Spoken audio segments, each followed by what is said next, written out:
I bumped into a Twitter furore this week over a joke that Josh Howerton told. Josh is a megachurch pastor in the States. And recently on a Sunday sermon, he told a joke that was a fairly stereotypical gender joke about how a woman approaches her wedding day and how a man approaches his wedding night. Now, I'm not going to retell the joke here. You can Google it. I'm sure you'll be able to find it pretty easily, pretty readily. It did create a bit of a storm with people saying, hey, it was out of context. Hey, it's not that bad a joke. Hey, we were all just having a laugh. And other people saying, well, actually, no, it objectifies women and creates a bit of even pornification aspect to it. And it's just an unpleasant joke. And so I asked myself, would I ever tell that sort of a joke on a Sunday morning? Now, I've been preaching in church since the 1980s. So I've been around a long time, 4 decades plus in ministry. And I'd have to say, I wouldn't tell that joke on a Sunday morning. Now, back in the day when stereotypical jokes around gender, around men and women were far more common in the pulpit, far more common in men's meetings, and I think probably in women's meetings as well. Not that I've been to a lot of women's meetings over the years.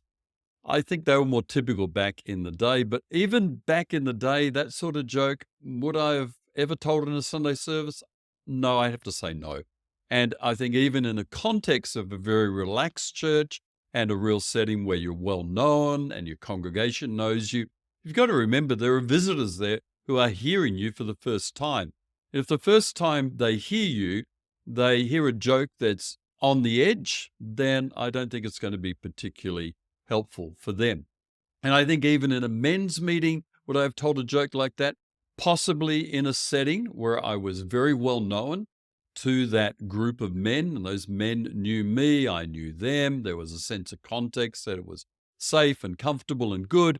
But even then, you feel like you really are today, I think, really trying to concrete in stereotypes about how men and women approach things. And even when I looked at the joke again and thought about my wedding day, my wedding night back in, well, many years ago, been married over 40 years.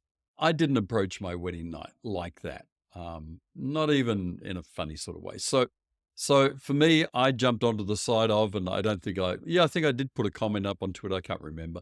It didn't attract much heat, but any heat at all, actually. I just think, you know what? Humor is such an interesting thing in preaching. When you use humor, you do have to be very careful in how you use it. I think if you're a funny person generally, and I have an ability to say funny things, to kind of not tell jokes so much as just see things from a funny side and share a funny story. And that's an ability that I've had. I think I got it from my dad. Dad's always was a joker. I think I've got that. My son's picked up the same sort of culture. So I think it's a bit in my DNA. So I can use humor in a sermon, in a teaching, in a coaching session and training to lighten things up, to elevate people, to just make people smile and maybe also help them take some truth pills that are a bit hard to swallow. They say, well, people are laughing with their mouth wide open. You could put a truth pill in there, if you like, a truth concept in there. I think there's a truth to that. So I think humor can be used well. But if you're not naturally good at humor, then I think is something that I would tend to probably avoid. Otherwise, you do the dad joke type thing where you tell a joke where everyone rolls their eyes and goes, oh, here we go, a dad joke. Now, that can be quite useful as well. But I think you need to know who you are. You need to know who you're talking to, who you're preaching to, who your message is designed for, your context, who you're trying to reach, and ultimately what you're trying to move in those people as you disciple them to become like Jesus.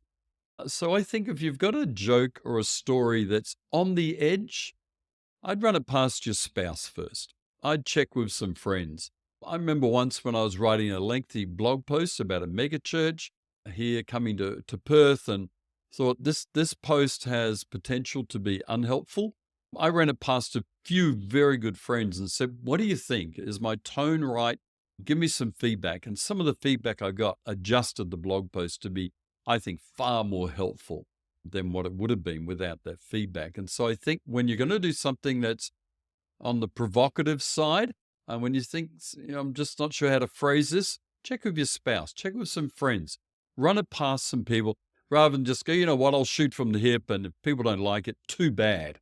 Well, I don't think pastors can just have an attitude of too bad. I think you do have to remember you're shepherding a congregation to become like Jesus. And I think getting feedback like that, rather than kind of feedback, it's feed forward, isn't it? You're getting some feedback before the event, feeding forward into the event to make it better. And you can become a better preacher, I think, not only with feedback, but with feed forward. So use humor wisely in your preaching.